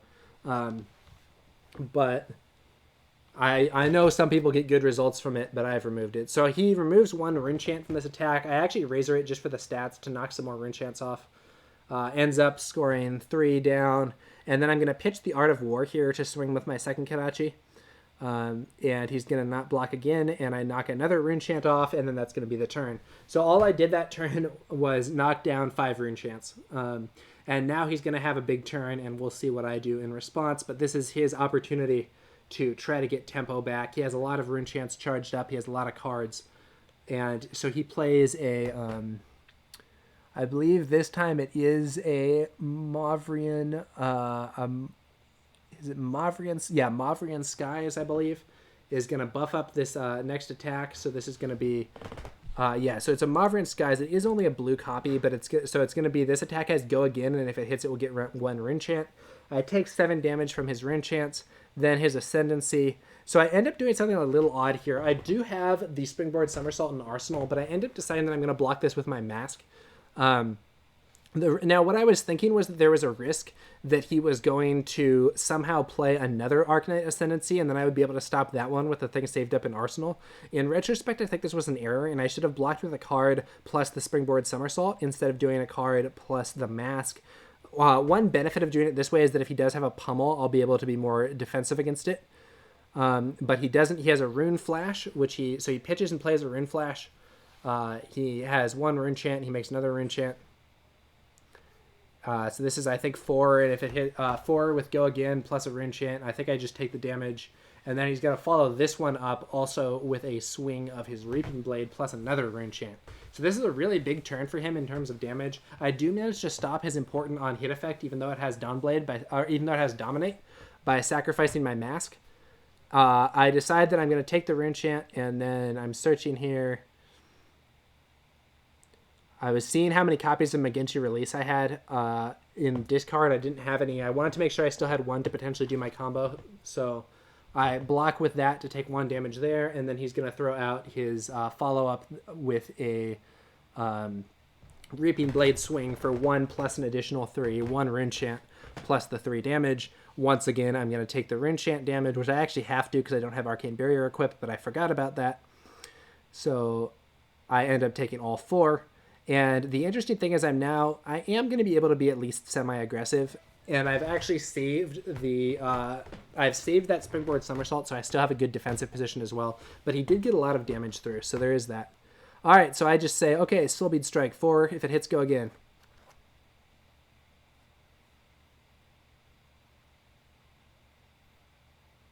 And I do have that Ancestral Empowerment in hand to potentially do a little trick here. My opponent actually pitches to play his last Reduced to Rune Chant, blocking it for 4. And then I play the Ancestral Empowerment to give me the card draw and the +1, hitting a Torrent of Tempo, which is a good card to hit here. And he doesn't have a response, so I land a hit for 1, giving me Go Again. Then I'm going to use my Tunic to pay for the Torrent of Tempo. Torrent of Tempo coming in for 5, and if it hits, it will have Go Again, though I don't have much to follow up with. I could use my potion just to swing a Kadachi, but it's not really worth it. The Kadachi doesn't have Go Again because I do not have a... the Kadachi doesn't have Go Again because I don't have a 0-cost card in Arsenal, which means that I couldn't have used the potion to do Kadachi and then the Torrent of Tempo threatening a draw. However, my opponent does block out the Torrent of Tempo, which then leaves him with only 1 card, so now the Tempo is still with me even after that huge turn from my opponent. Now he throws out he pitches blue, and I believe he either uses Grasp to make a rune chant and then swings for 1 plus 3. And in this situation, I take the 1 from the rune chant, and then I throw out the Springboard Somersault that I had saved up so that I can maintain maximum aggression while not taking damage there. Get the counter on my Tunic. I'm also thinking at the end of this turn I might have a card left for Arsenal, but yeah. So I'm going to pitch and Kadachi. Kadachi for 1 with Go Again. Opponent takes it. Second Kadachi coming in for 1 with Go Again.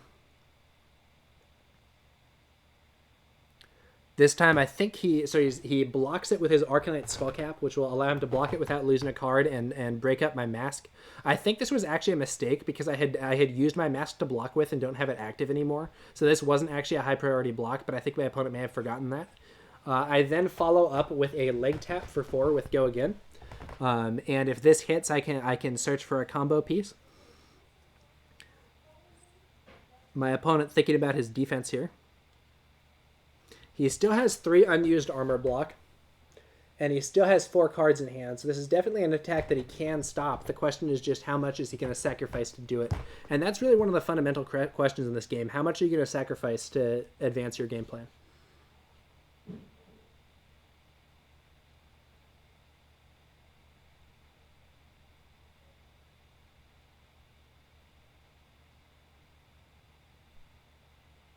All right, so he's going to block, I believe, for 4. I don't have a reaction or something that can get in.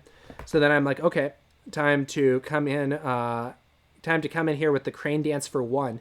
So Crane Dance for 1 combo not enabled.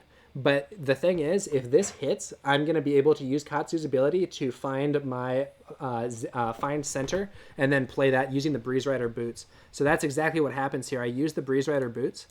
So these Breeze Rider boots are going to be when a ninja attack action card you control hits, you can banish it and it gives cards with combo go again. I then use Katsu's ability to find the find center and play it. So this is that crazy card. If Crane Dance was the last attack this combat chain, which it was, Find Center can't be defended by cards with energy cost less than the number of chain links you control, and it gains, if this hits, create a Zen State token.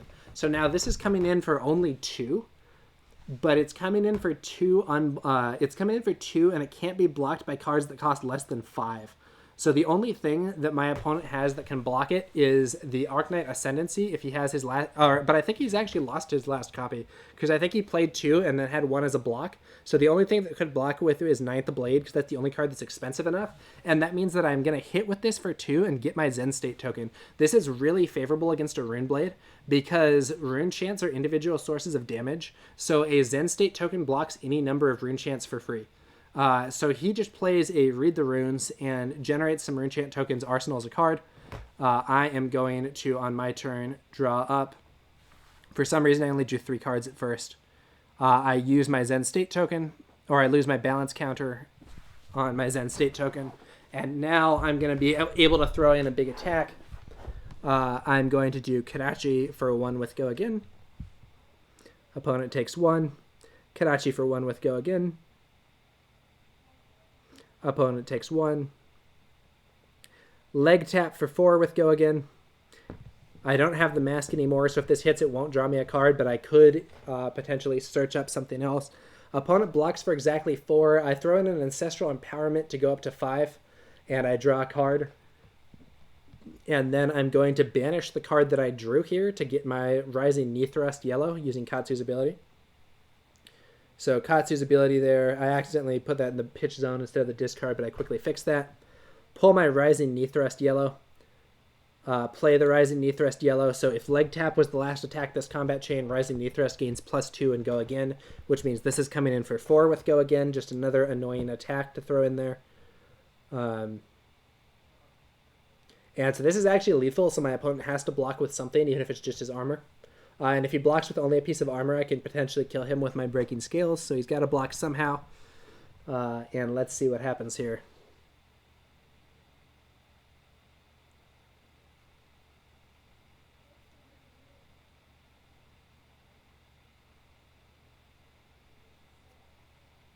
He's thinking about his options. This does have go again, though, and I have a great follow-up because after this attack, I'm going to be able to use my energy potion and play a flying kick for 7. So this has been another very aggressive turn from the ninja side of things. Threatening, I think, 16 damage with 7 +4 +4 +1 +1. Or I'm sorry, that's actually, let's see. That's actually going to be 17 damage plus the 1 from the empowerment for 18. So he does actually block the, Rising Knee Thrust, and then I do the flying kick, and he shows me that he only has 3 block left, so I have exactly enough damage to kill him here, and that is the game. So overall, interesting game there with a ninja versus Runeblade, even though I did forget to play a Null Rune 1 item. It ended up not mattering because I never actually did that.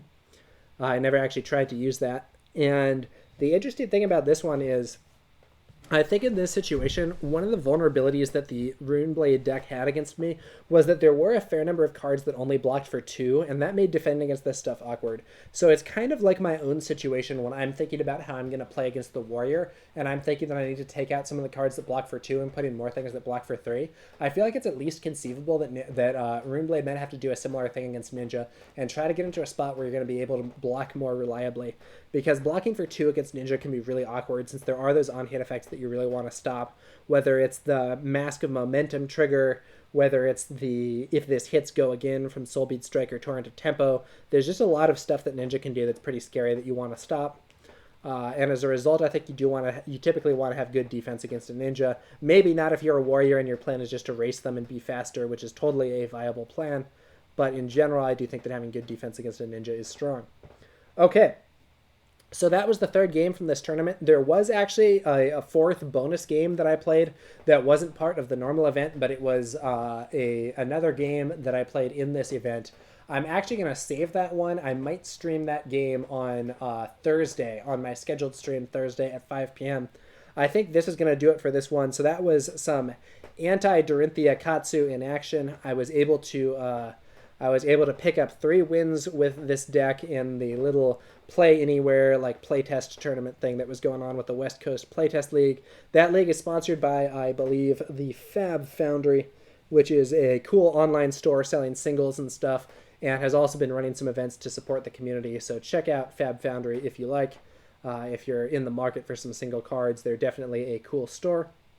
And yeah, that's gonna do it. When I post this on YouTube, which will probably be tomorrow, I'm gonna upload it with my with a link to my deck list that I used here, and also a link to the Foundry thing.